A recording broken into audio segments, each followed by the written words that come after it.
Hey guys, and welcome back to another YouTube video. In this video I'll be doing the Sydney versus Geelong game, going through who went well, mostly the Swans players, and who didn't go so well, and why this was probably the worst game of the year. Just because no one deserved to win. From what I've seen of it, wasn't able to, even as a Swans fan, catch any of this game. I just saw some of the scores rolling through every once in a while. But I've heard that it was not the cleanest display of AFL skills compared to this one's last week against Witchcombes. So before we get into the video, remember to like and subscribe, turn the notification bell on so you know when I upload, and let's get into the video. So as you can see here, Gulden 128, another star of the show performance, 44, 26, 25, 33. Even these low quarters of 25 and 26, that's still on track for a 102 if you average that out, which is still a really good performance. But he added that with a 33 and a 44, and I'm pretty sure he kicked 0 goals 2, I want to say, or maybe even 0 goals 3. 0 goals 2 for him, so that could have been a 135, 140 or so if he kicked those goals, and he would have won the game for the Swans. But he didn't in the end. And how many free kicks did he give away? I see one there. He gave away only one free kick, so his free kicks was actually negated. He had 3, 4, and 1 against, so that was actually really good. And a 95% time on ground, so I don't know if there was a major injury. I don't think there was.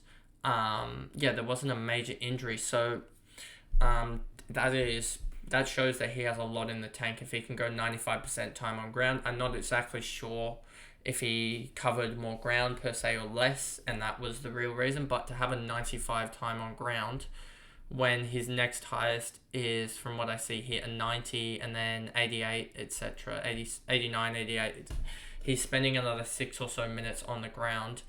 And only, I think, it must have been a shorter game than if Cunningham. I'm wondering if I go to Cunningham, is he going to be like 100% or something? Cunningham, 96%. That's a weird one. So yeah, he had a lot of time on ground, obviously way more than the Parker and Sheldrick, etc. Parker 107, pretty good effort, just an all-round effort, no big quarters. So I wouldn't be going for Parker now that Mills is back, and I think he will slightly shark some of it. Mills, I don't think actually is a good option this year, to be honest, unless he really starts to show something, as he did only score an 85, and obviously he's going to be around that 630k mark. So maybe he's the type of guy that you can get in right at the end for cover. But as in one off the bench, but I don't think his price will go that low, as he's only going to go down probably till 650k, and that'll be his bottom out, I think. And then you have obviously Sheldrick here, 93, even with a 16 in here as well, and yeah, he's just doing amazing, and he beat his break even by 132, so this could be another 95 or 100k rise, I would expect. I'm gonna say probably 90k or so he's gonna go up to 460, and I wouldn't be surprised if we look at Sheldrick here. 1, 2, 3, 4 games, good games, so I wouldn't be surprised if he actually has a break even of minus 45 or something like that this week, as he's built up a really good banker of scores, and there's only really one more week before he has that clean 5 games of 5 big games. So he's going to go up and then have a massive negative break even, so that would be really good for cash gen. Campbell, Blakey, Lloyd, Hickey apparently missed some of the easiest set shots that there are. I don't know exactly how many behinds did he kick. It looks like he just kicked 2 from what I can see. Rampy, McInerney, Cunningham, Heaney had another shocking display. It sounds like apparently he had 5 or so shots on goal and only converted 1. So, he's just never been an option this year, and I think he needs some sort of role change at the moment with the way he's playing. Logan McDonald isn't going to show fantasy-wise, really. Ollie Florent, Hayward, Fox, Papley, Melican, Rowbottom, McLean, Amadi, Francis, Clark. Clark didn't even get any points, so he's just going to dip in price, and I don't see him being an option at all anyway, and he won't probably be on the Swans team next year, in my opinion. You got Stewart here, who had a massive first half after a massive second half after almost a failure of a first half, scoring 31.5. But he made up for it, and it's going to increase in price slightly, and his break even will go down. But I mean, most people in the top 10k or even 1k have him. I think it's like 90-something%. Myers, Tui, Atkins, Duncan, 86. So shows that Stewart can score with Duncan, and Duncan doesn't shark everything. Blicavs, 83. Hawkins, Smith, Bruin, 64. So finally he had a bad game. Stanley, Stengel, Henry, DeConing, Colin Jasny. Holmes even had a bad game as well.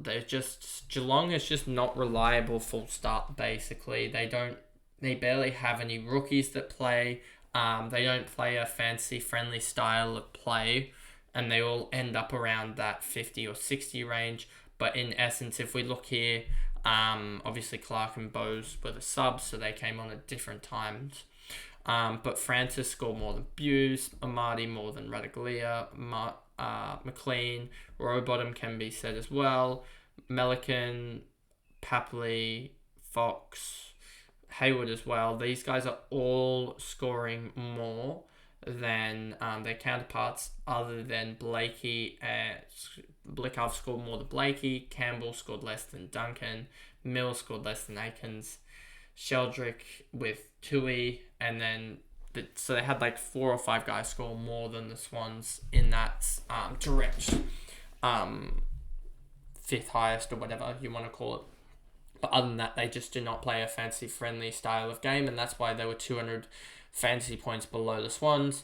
And a draw, it really sucks for the Swans because, but then again, if you think about it on the surface, the Swans would have been going into that game probably heavily unders. Like, I think they were, I want to say they were $3 or something, or was it $2.15 or something to win the game. It wasn't exactly a tight betting market, obviously. So for the Swans to grab 2 points out of that, initially when you look back with hindsight, you'd say that they obviously lost that game. But when going into the game, if you'd offered the Swans 2 points over nothing, they'd probably take it because they've been battered by Geelong in the last couple of encounters. But that is the video there, and I'll see you guys in the next game review. Thanks, guys. Goodbye.